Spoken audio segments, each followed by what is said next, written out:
Very much indeed, and welcome to all of you at home, wherever you may be watching across South Africa, and also 49 other countries where Channel 404 and DSTV has a footprint. Welcome to this, the latest in the series of New Age business briefings, brought to you by the SABC, and today sponsored very kindly by Eskom 49M. And we're discussing today media. 21 years of democracy. What is the state of the media? But really at the beginning of this is we take you back to Black Wednesday, the 19th of October 1977, when the publications, The World, The Weekend World, Pro Veritate, and 17 or so black consciousness movements organizations were banned, and also the editorial staff of these publications were harassed and jailed at that time. So it was a really dark day in terms of media freedoms, and the minister at the time, I think, was June 16 had happened the year before, and these publications were seen as spreading inflammatory reporting, and so banning them and harassing editorial staff was a bid to try and manage the situation the best they could at the time. So 2015, what has been the journey for the media since then? How have we been able to enjoy and celebrate the freedom of the media? And this is a day that's celebrated every 19th of October, Media Freedom Day. And just this weekend, the President Jacob Zuma, shared some time with editors and senior journalists at his residence in Pretoria. And he spoke at length about the media, and he's also supporting the continued freedom of the media. So we've got a panel here of journalists, editors, academics who really have been at this game a long time, who can share with us and lead this conversation. But we'd like you to be very much a part of that at Morning Live SABC, hashtag TNA Biz Brief. And we also have a room full of people here that will be posing their questions as well. But let's welcome my guests and thank them for being with us. Mr. Lumko, Mtimde, thank you very much for joining us, and welcome to you. CEO, Media Development and Diversity Agency. Former. Okay, so there you go. Journalists not doing their job straight away. Who trusts the internet now? But you're certainly wearing your ANC hat today, because ANC, this last NGC was saying that the media needs to be reined in a little bit, and we'll discuss that. But welcome, and we look forward to your thoughts. It's my pleasure. All right, so I did do my work on my next guest. He describes himself as a progressive media professional, currently on a sabbatical, but was a former managing director of BDFM Publishers. Mzimkulu Malunga, thank you very much for joining us, and welcome to you. Karima Brown, also very recognized name in the world of journalism in South Africa. You're currently the Chief Content Officer at the Independent Group. Thank you very much for joining us, and welcome to you. Ntate, Joe Thloloe, the Press Council, where we find the Ombudsman. So thank you very much for joining us, and we really look forward to hearing your thoughts as well, because you would remember what happened October 1977, and so we have, I guess, a first-hand account of the atmosphere and the environment at the time, and maybe the journey since then as well. So thank you very much for joining us. And one who is tasked with shaping the minds of our journalists and getting them ready for this profession, Caxton Professor of Journalism at Wits University. You're on holiday at the moment, aren't you? I've had better holidays. Professor Anton Harber, thank you very much indeed. And you're also with the Freedom of Expression Institute as the board chair, so we'd also like to get your thoughts. So welcome to you all. Thank you so much for joining us. I'm going to start with you, Ntate Thloloe. Take us back to 19 October 1977. We call it Black Wednesday because it was a dark day. Your thoughts about what happened that day and what was happening at the time? Peter, I'm going to disappoint you. I wasn't there. Okay, but you were around. What actually happened is that I was detained in jail. at the time, so I didn't know what was happening outside. I was in solitary confinement in a police station somewhere in Howick, in KwaZulu-Natal. And I didn't know what was happening outside. All the dramatic events, I didn't know. I had been in jail since February that year. Detained because of my views at the time. But they told you that? It was only later that I got to understand that I was no longer president of the Union of Black Journalists because it had been banned on that day, that I was no longer working for the World. I had been a journalist on the World until I got detained. So I got to get the drama after the actual day. All right, so it was a troubling time though, troubling era, because the harassment didn't start that day anyway. It had been going for a while. Take us to that time, that era. At that time, we didn't know what would happen the next day. You woke up in the middle of the night and you hear footsteps in your yard, and you assume that it is the police who've come to collect you.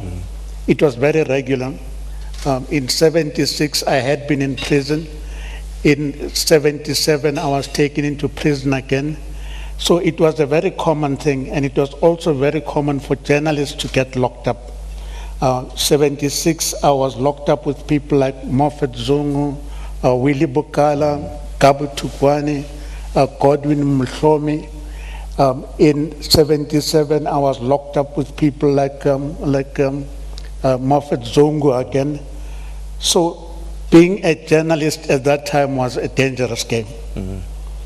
Now, 21 years later, was very excited that we now have freedom of expression, freedom of the media entrenched in the Constitution. It is like comparing night and day, what we were and what we are today. All right, we're going to continue to explore that and why it's important to continue to mark this day, Black Wednesday. Prof. Anton Harber, I guess as an academic, you also have an opportunity to be an observer, to see how the media has moved, shaped, and I wonder what your observations have been since 1977 and definitely post-1994. The question I often ask is whether our media has been able to take advantage of the fantastic levels of media freedom we've had since 94. And in my view, it's a mixed case.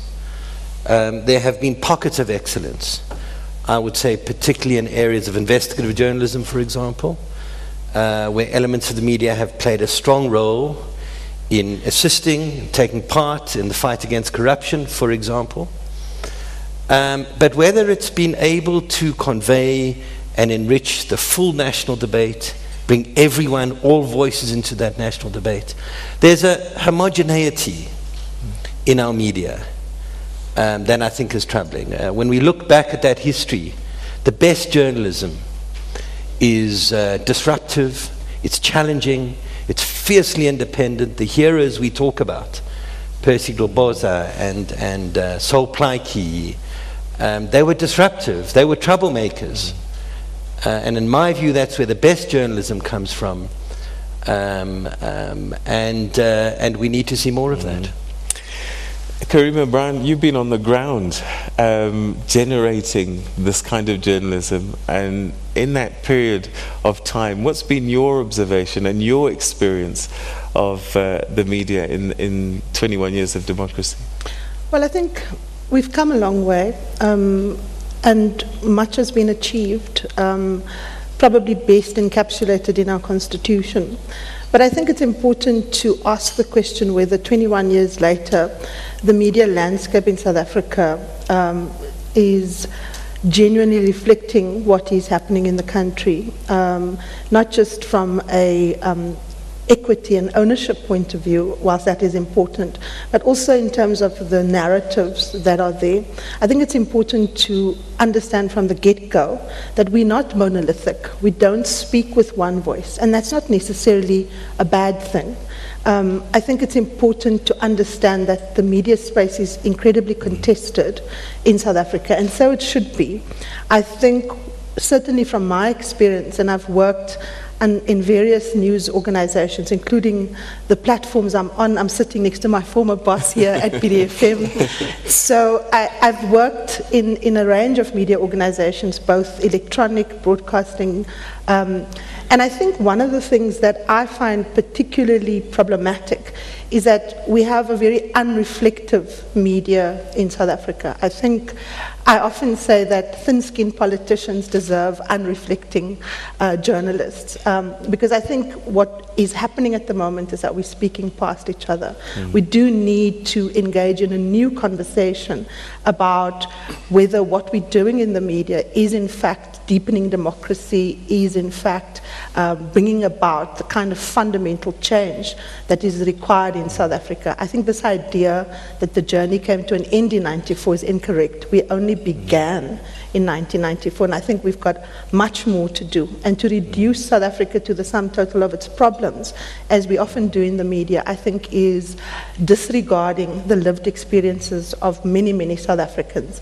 And I think that is the bigger challenge for us. If our readerships and our audiences lose trust in what we say because we're not keeping pace with their lives, I think that is in fact the greater danger to our business and to our industry today. Okay, so that's the view of the journalist and now Chief Content Officer. Mzi, you've kind of been a custodian of the business of the media in some of your incarnations. And there's this thing about transformation in the media space and ownership in the media space. And you've sat in the midst of all of this. Take us through your journey and your view in the 21 years since '94. Well, I mean, let me start by saying that I've been on the other side before that. So I crossed the floor, and I was told that I've been a traitor because you know, management was always supposed to be the enemy. But I think in the 21st century, you see more and more what I may call convergence, not necessarily of ideas, but the way that because of the fact that the commercials have become difficult, the business has become more challenging, new mediums have come into the fore and they are very disruptive to traditional media. That has resulted into some kind of tempering of the so-called Chinese walls that were there before, and which is basically one of the challenges that face media organizations around the world, including this country, especially here. But I don't think that as the media industry, especially in places like print, that we were prepared for that and how to handle it. And you find that it's a mixed bag of a situation of owners that are completely absent or owners that are basically too present. Or somewhere in between. I mean, I think the equilibrium is somewhere in between, where you find owners that will be able to be supportive of good journalism, but also owners that are understanding that because the trading is difficult, would come up with innovative ideas that will ensure that we continue to invest in content, because currently our media is events-driven. So if there is no event generally that happens, you find that most newspapers, if you read, will be very flat. You'll find only when there is a big event. Like right now we're in the middle of a student protest. Weeks ago there was a Diana Kolabana. I mean, nobody even today, if I ask around the room to say what has happened to Diana Kolabana, probably many people don't even know. We won't even know, because we have now moved on swiftly to a new event. There is not, I think Karima is right, there is not enough reflection. And you see also the voices I mean, Karima will tell you, he says that, well, there is contestation, and the contestation is behind the scenes. It doesn't come publicly. You see, that's the challenge. It doesn't come, it's not obvious, that contestation, if you are not in a newsroom or if you are not a player. You know that, of course, we are not homogeneous, but from people who are reading in media, consuming media, it sounds so homogeneous. We act almost like a pack of dogs. You know, one dog barks and they all follow. They don't even know what the first one was barking at. Okay. And we'll explore that a little bit more after the break, and I want to get your thoughts as well. We're going to take a quick commercial break, and when we come back, we'll get your thoughts, Mr. Mtimde. So stay with us, and don't forget to start asking your questions, posing your thoughts, and Morning Live SABC. We'll be right back after this.